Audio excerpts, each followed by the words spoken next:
So what of Draper in all of this? Let's just try to figure out about Draper. Now, if anything, Draper is more clearly represented than Morse. By the spine, the label on the spine of the chemistry textbook down here, which rests on the ledge in the lower center of the work, the label reads Hare's Chem, and it is carefully written backwards, so it'll be legible to the viewer in the finished plate.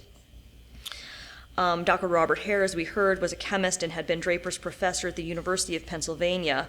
And though Hare's Chemistry was a fairly standard text at the time, its specific presence evokes Draper's participation. And of course, the plate's in the Draper collection here at the Museum of American History. So after this one summer of 1840, Morse and Draper parted ways, Draper later claiming that he had to resume his teaching duties in the fall. As we know, Morse continued experimenting with the daguerreotype for another year or so. He moves on. He opens another studio, his own studio, on the Observer Building, the so-called Palace of the Sun.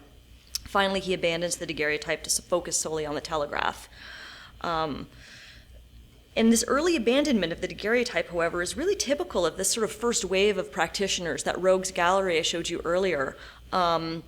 Woolcott dies fairly early, but Cornelius Fixt, Saxton, Johnson, almost all of the country's early experimenters, those dentists, opticians, and lens makers in the vanguard of the medium, did not continue to work with the daguerreotype as it progressed and developed and became a real commercial entity in the United States. Draper, however, did continue, but he ceased all commercial work and instead used the daguerreotype as a means of scientific investigation, much of which we just heard about from Greg. As we heard, he captured the solar spectrum, including the first image of the diffraction spectrum, the first daguerreotype of the moon in the spring of 1840. He was in the vanguard of experimenting with microscopic photography, the taking of daguerreotypes by artificial light, enlarging and duplicating daguerreotypes, and of course in revealing photography's infrared and by photography the infrared and ultraviolet rays. So I didn't bring in any of those images because I knew you would see them with Greg. Intriguingly, though, on at least one occasion, Draper also produced this image, an image that's other than portraiture and that was not created, as far as I can tell, for strictly scientific purposes. And I just want to end with sort of a rumination on this plate and what it might mean.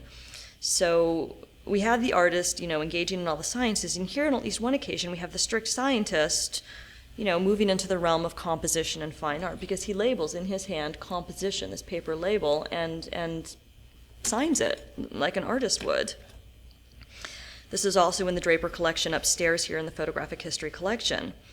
And it's not a collaboration between Morse and Draper. This plate dates from some years later. I'm not sure of an exact date, but it's gilded, which gives it a later date, and it's also polished, creating an even surface. So we know that this is a little bit later than still life, which is neither gilded nor polished, the previous still life image that I showed you. And now Draper's not interested in elevating the American public standards of taste as Morse was. So did he create this image simply as an exercise? Do the images within the plate hold a deeper meaning? We can't escape, of course, this large framed image of Christ right here in the center. There's another smaller image of Christ down here on the right, the lower right. Again, either a drawing or a lithograph, this central image. This is from Raphael's Fall on the Road to Calvary, which is in Madrid from 1517. There's the head of Christ. And like Morse, Draper was the son of a minister, though Morse's father was Calvinist and Draper's was Methodist. And religion was an important part of Draper's life, so much so that in 1874 he published a book titled The History of the Conflict Between Religion and Science. So this daguerreotype is from a much earlier date, but the fact that he wrote on the topic at all is indicative of the value the subject held for him. It's sort of, in this book, The History of the Conflict Between Religion and Science pretty much wins in the end, according to Draper. He sort of chronicles the long conflict, but he's able to suggest a happy middle ground. So you have to wonder, with this daguerreotype, with its two religious figures very prominently placed, is this an early manifestation of Draper's feelings on the topic of religion and science that would evolve into the 1874 book? But what does it say about that? Is it a proclamation of the triumph of science over religion, as the Christ figure is somewhat trapped within the chemical emulsions of the daguerreotype plate, though, of course, it was trapped by the artist's pencil or the lithographer's ink first?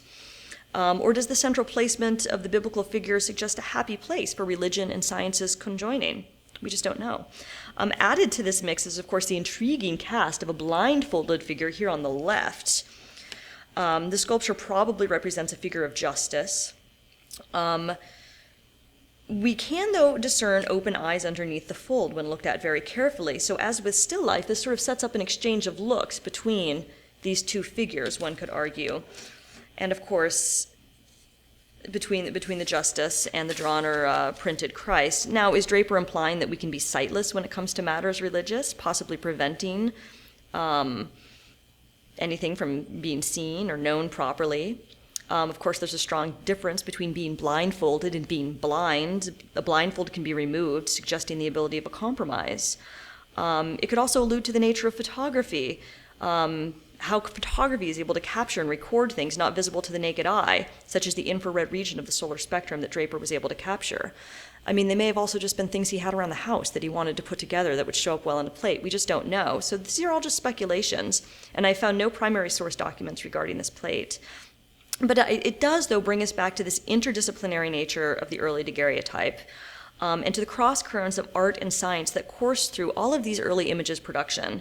So I think acknowledging and unpacking these cross currents, both in individual daguerreotypists' work and in early American photography overall, can help us understand this early period of invention, with a capital I, both technically and culturally, much more thoroughly. Thanks.